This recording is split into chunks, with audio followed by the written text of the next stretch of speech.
देर रात का समय था। रात के लगभग 1 बज रहे थे। करीम अपनी बेगम लुबना और भाई आयान के साथ एक निकाह का फंक्शन अटेंड करके गाड़ी से अपने घर जा रहा था। करीम और लुबना की अभी नई नई शादी हुई थी। उनका घर रास्ते से अब थोड़ी ही दूर था कि तभी लुबना ने करीम के कान में कुछ फुसफुसाया। अरे लुबना, अब तो घर थोड़ी ही दूर है, बस थोड़ी देर कंट्रोल कर लो। तभी लुबना ने फिर से करीम के कान में कुछ फुसफुसाया। इस बार करीम ने उसकी बात सुनकर गाड़ी को साइड में लगा दिया। अच्छा ठीक है, जाओ, लेकिन जल्दी आना और सर से अपना दुपट्टा मत हटने देना। करीम की बात सुनकर लुबना रोड के दूसरी तरफ के जंगल के थोड़ा अंदर गई और थोड़ी ही देर में वापस आकर गाड़ी में बैठ गई। वह जैसे ही गाड़ी में बैठी तो करीम उसे देखकर उस पर चिल्लाने लगा। मैंने कहा था ना तुमसे कि सर से पल्लू को मत हटने देना, तुम क्यों नहीं सुनती हो? आधी रात का समय है, खामखा कोई रो तुम पर हावी हो गई तो जान को आफत हो जाएगी। लुबना बड़े ही ध्यान से करीम की बात को सुन रही थी और वो लगातार एक टक बिना पलक झपकाए बस उसे ही देखे जा रही थी। करीम के इतना सब कहने पर भी उसने उसकी बातों का कोई जवाब नहीं दिया और अपने दुपट्टे को हटाकर उसने गाड़ी के पीछे वाली सीट पर फेंक दिया। उसकी ऐसी हरकत देखकर करीम को कुछ अजीब लगा और वो बड़े ही प्यार से लुबना से पूछते हुए कहने लगा, तुम ठीक तो हो ना लुबना? अगर तबीयत ठीक नहीं है तो मैं तुम्हें डॉक्टर साहब के पास लेकर चलता हूँ। तभी लुबना ने करीम की तरफ देखकर एक बड़ी ही अजीब सी आवाज में कहा, मैं ठीक हूँ, मुझे घर लेकर चल, बहुत भूख लग रही है मुझे। करीम को उसका ऐसा बात करने का लहजा कुछ अजीब लगा, इसलिए वो माहौल को शांत करने के लिए उससे हंसी मजाक करने की कोशिश करने लगा। अरे पर तुमने अभी थोड़ी देर पहले ही तो मेरे साथ खाना खाया था, इतनी जल्दी भूख भी लग गई तुम्हें? वैसे तो सबके इतना कहने के बाद भी ठीक से खाना नहीं खाती हो और अब तुम्हें 2-2 बार खाना खाना है। हाँ, अब जल्दी घर चल। अरे भाभी जान, या भाईजान से किस लहजे में बात कर रही हैं? वो शोहर है आपके, जरा अदब से पेश फरमाइए। अयान की बात का लुबना ने कोई जवाब नहीं दिया और वो गाड़ी में लगे रियर मिरर से उसे बड़ी ही अजीब नजरों से घूरने लगी। अरे ऐसा नहीं है अयान, वो तो बस लुबना की तबीयत थोड़ी खराब है, वो घर जाके आराम करेगी तो उसे अच्छा लगेगा। घर पहुंचते ही करीम लुबना के लिए खाना गर्म करके रूम में लेके आया तो देखा कि लुबना सो चुकी है। वो खाना लेकर वापस किचन की तरफ गया, तभी उसे अपने कमरे में बड़ी ही अजीब आवाज सुनी। उसने जैसे ही अपने कमरे में जाकर देखा तो लुबना दूसरी तरफ चेहरा की जमीन पर बैठी कुछ खा रही थी। करीम उसे देखकर बहुत हैरानी में पड़ गया। उसने जैसे ही उसके पास जाकर देखा तो उसे देखकर उसके होश उड़ गए। उसके सामने एक मरी हुई बिल्ली पड़ी थी जिसके गोश्त को लुबना बड़े ही चाव से खा रही थी। उस समय उसके चेहरे पर एक अलग ही शैतानियत थी। करीम उसे देखकर बुरी तरह घबरा गया और बड़ी ही सहमी आवाज में उसे पुकारने लगा, लुबना, लुबना, ये तुम क्या कर रही हो? छोड़ो इसे, मैं तुम्हारे लिए खाना लेकर आता हूँ। करीम के इतना कहते ही लुबना ने उसे बड़ी ही भयानक तरीके से देखा। उसकी आंखों का रंग उस समय सुर्ख लाल हो चुका था। वह बड़े ही गुस्से में करीम को एक टक देख रही थी। उसकी ऐसी हालत देखकर करीम भी अपने कदम पीछे हटाने लगा कि तभी उसने फिर से उसी मरी हुई बिल्ली के गोश्त को खाना शुरू कर दिया। करीम तुरंत ही उस कमरे से निकलकर दूसरे कमरे में आ गया और वहां ड्रॉवर से उसने एक छोटी सी बोतल निकाली। उस बोतल के अंदर दरगाह का पानी था जिसे करीम ने ले जाकर लुबना के ऊपर छिड़क दिया। उस पानी की बूंद अपने शरीर पर पड़ते ही लुबना बुरी तरह चिल्ला उठी और बेहोश होकर जमीन पर गिर पड़ी। करीम ने उसे उठाकर बिस्तर पर सुला दिया। सुबह जब लुबना उठी तो उसका शरीर बुरी तरह दर्द से टूट रहा था। उसे पिछली रात की कोई भी बात याद नहीं थी। कल रात किए उपाय से लुबना ठीक तो हो गई थी, लेकिन अचानक से उसका बर्ताव अब कुछ बदल सा गया था। लुबना दिन के 5 वक्त की नमाजी थी, लेकिन उस रात के बाद उसने दिन में 1 वक्त की नमाज पढ़ना भी बंद कर दिया था। वो हर समय बस अपने अंधेरे कमरे में ही बैठी रहती थी। ना तो वो समय से कुछ खाती थी और ना ही ठीक से सोती थी। करीम जब भी उसके पास आने की कोशिश करता तो वो उसे खुद से दूर कर देती।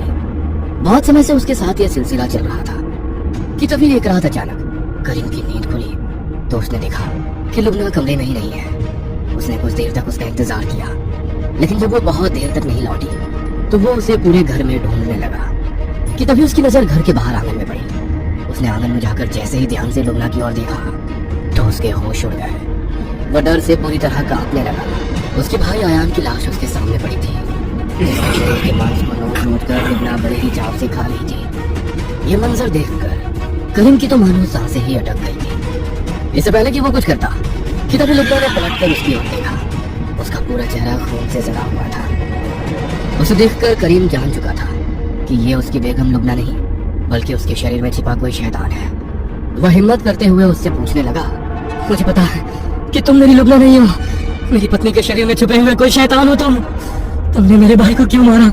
बताओ, क्यों किया तुमने ऐसा? सही कहा तुमने। अब ये तुम्हारी पत्नी नहीं, मेरी लुबना है। और मैंने तेरे भाई को इसलिए मारा क्योंकि उसने मेरी लुबना पर गंदी नजर डाली। अगर किसी और ने भी मेरी लुबना को ऐसी नजर से देखा तो मैं उसे भी नहीं छोड़ूंगा। और अगर तूने भी कभी मेरी लुबना के पास आने की कोशिश की तो तेरा हाल भी तेरे भाई जैसा होगा। ये बातें सुनकर करीम बुरी तरह से डर से कांप गया और तभी अचानक लुबना बेहोश होकर वहीं गिर पड़ी। करीम जैसे तैसे उसे कमरे तक लेकर गया। उसको अब वही रात याद आने लगी जिस रात को वो शादी से लौट रहे थे। वो अच्छे से समझ चुका था कि ये जो कुछ भी लुबना के साथ हो रहा है जरूर इस सब का उस रात से कोई नाता है। वो समझ चुका था कि अगर उसने अब और देर की तो शैतानी शक्ति धीरे धीरे उसे और लुबना को भी खत्म कर देगी। इसलिए वो सुबह होते ही मौलवी साहब के पास गया और उन्हें जाकर सारा हाल बयान करने लगा। आज शाम होते ही तुम मुझे उसी जगह लेकर चलना जहाँ से ये सब चीजें शुरू हुई थी। उस शैतानी शक्ति को अपने वश में करने के लिए हमें उसके बारे में जानना बहुत जरूरी है। मौलवी जी की बात मानकर करीम शाम होते ही मौलवी साहब को उसी जंगल के पास ले गया जहाँ उस रात लुबना गई थी। मौलवी जी करीम को बाहर ही छोड़कर उस जंगल के अंदर चले गए और कुछ देर बाद जब वो जंगल से बाहर आए तो उनके चेहरे पर एक अलग ही शिकन थी। करीम उन्हें देखकर और ज्यादा घबराने लगा। मौलवी साहब, आप इतने घबराए हुए क्यों हैं? ऐसा क्या है जिसने मेरी लुबना के शरीर पर अपना कब्जा कर लिया है?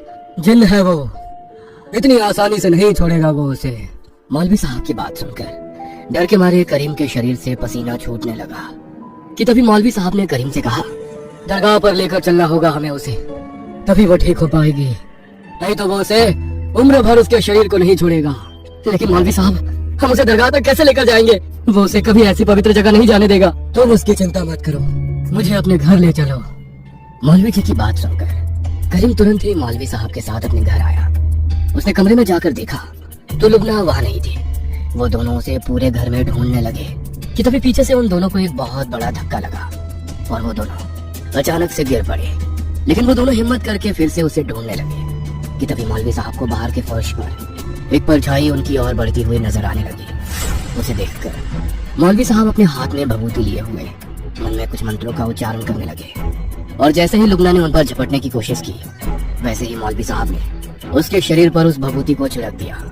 उस भभूति का स्पर्श पाते ही उसका शरीर बुरी तरह से जलने लगा कि तभी मौलवी साहब ने अपने झोले से भभूति निकालकर उसके माथे पर भी लगा दिया और वो जैसे ही चिल्लाने लगी वैसे ही मौलवी जी ने उसके मुंह के अंदर भी उस भभूति को डाल दिया, जिससे वो भभूति उसके शरीर में प्रवेश कर गई, जिससे उसके शरीर के अंदर उस जिन्न की ताकत कमजोर पड़ गई। तभी देर ना करते हुए करीम और मौलवी साहब उसे पास वाली दरगाह पर ले गए। दरगाह के अंदर कदम रखते ही लुबना बुरी तरह चिल्लाने लगे और वहां से भागने की कोशिश की। तभी दरगाह के बड़े मौलवी साहब ने उसके ऊपर दरगाह के पवित्र जल को छिड़क दिया, जिससे वो सीधी दरगाह की जमीन पर गिर पड़ी। मैं जानता हूँ कि तू एक जिन्न है, बता मुझे क्यों परेशान कर रहा है तो इस बच्ची को? छोड़ दे इसके शरीर को और चला जा यहाँ से। नहीं, मैं इसे नहीं छोड़ूंगा। अगर मैं यहाँ से गया तो इसे भी अपने साथ लेकर जाऊंगा। तो तू ऐसे नहीं मानेगा। इतना कहते ही मौलवी साहब ने लुबना के चारों तरफ एक गोल घेरा बना दिया और अपने हाथ में भभूति लिए वो कुछ मंत्र बुदबुदाने लगे।